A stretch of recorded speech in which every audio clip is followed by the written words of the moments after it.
Hey, so I wanted to just touch up on what I just posted about Ernest Becker in that book, the Denial of Death, and the chapter Human Character is a Vital Lie. I find that chapter very interesting. I'd like to get more into it, but it talks about that personality itself, is a construct that we make. It's a coping mechanism that we employ to kind of delude ourselves into not realizing the absolute horror and terror of that any time you could die and that death is coming and that you can't avoid it.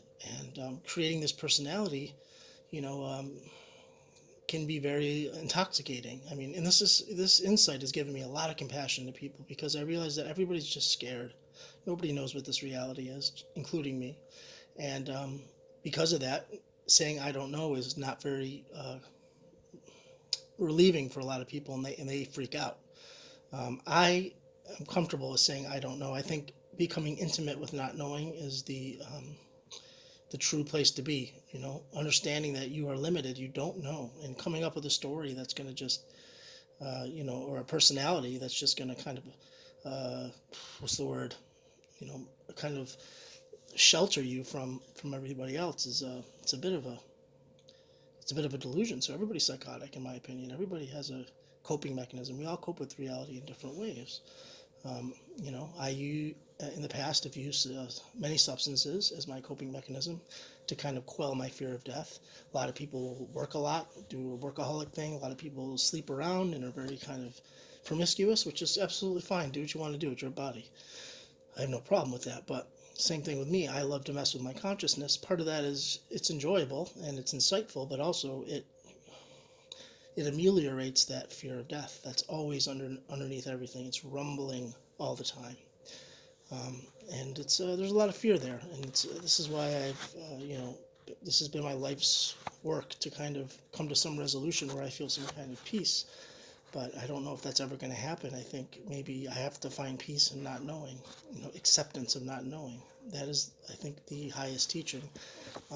Thinking you know something is very intoxicating to people, and it gives you a sense of relief. Oh, okay, well, things are going to work out. Justice is going to be, served. The bad guys are going to get what's coming to them. But that's, there's no evidence for that. People just die and you're gone. I mean, think about where you were before you were born. For billions of years, where were you? I mean, it's going to be just like that. But the fear of not knowing and annihilation is still causes me a lot of anxiety and fear, and I'm working through that. But this book has shown me, all the defense mechanisms that I use and employ to mitigate and ameliorate those symptoms. That's defense mechanisms really work, just like drugs. Drugs work. That's why people use them. They inevitably cause destruction, but in the short term, they work. And you get used to that immediate gratification. You're feeling shitty or scared, you take something and you're instantly better. Instantly. So it's very hard to reason with that and say, God, I can't do that. Something that solves all my problems in the moment, is you have this cognitive dissonance in your head, So I've gone over my time. I'm sure they're going to cut me off. I'll try to clip it a little bit and put it on Instagram or Facebook. But just hear what I'm saying and, think about that. Think about how your personality is a giant coping mechanism machine. It's just a lot of behaviors that you do that help you to sublimate or turn that energy into something else, that fear of death energy, because I really truly believe everybody has that deep down, whether they admit it or not. And I think the God thing, really does speak to that because it fills a hole of anxiety and dread. Dying is scary, and so God, I wish I could just believe. I really do.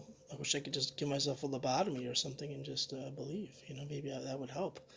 But being able to think rationally and critically is, if God exists, it's a God-given right. He gave me this brain. He gave me this, this causality that made me who I am, that brought me into my ups and downs of life. I was thrown into being, and all of us were thrown into being, and we don't know what the hell this is. We kind of come online at 3 years old, and you start having memories, and a continuity of a self starts to emerge, and you're like, what the fuck is this? Where am I? Who put me here? How did this happen? And it's very interesting.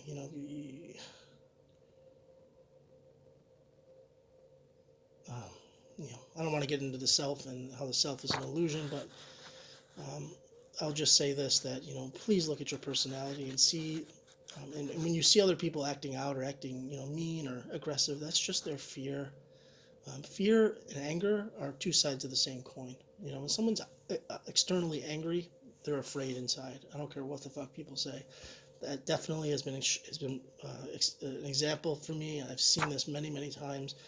I think fear and anger are two sides of the same coin, and if you can see people as just like you, they're just as scared, even whether they admit it or not. They're not conscious of it. They won't admit they are, but everybody doesn't know what this is. What the fuck is this three-dimensional place we got put into? What is this? What is it? And I don't think there's an answer that is going to be in the rational lexicon. I think it's going to be something that's just experientially. Um,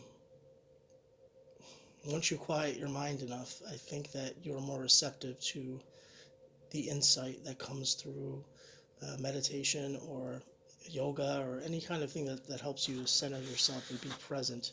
I think being present is the most important thing. Being present allows you to, because that's all there is. Even when you're thinking about the past, you're thinking about the past in the present. You're thinking about the future in the present, but you're wasting it because you're hypothetically giving things about the past or worrying about the past or regretting the past or worrying about the future. What should I do? Just be in the moment and just go with what life gives you, because I do believe it's a deterministic universe. We don't have to get into that, but free will, I think, is an illusion, and the way people think about free will, at least. But that's okay. I think that I'm along for the ride, and I am learning techniques to not get caught up so much where I'm identifying with the ride so much where I'm getting angry with people. But I need to realize they're just scared, and that helps me to not get angry. It helps me to not act out. Not that I don't do it. I'm a human being, but the human character is a vital lie. It's vital because we have to do it. We have to do it to quell the anxiety. There's the dread is a great word. Terror and dread.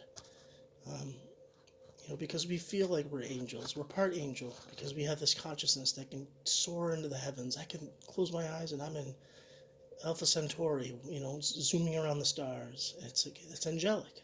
But then I also have this body that's pumping blood, and it smells sometimes, and it starts to get wrinkly, and my hair starts to thin, and it's like you feel this meat body and this kind of like you're stuck in this animal, half angel predicament. I don't think any other animal is in such a place. So that's a very weird predicament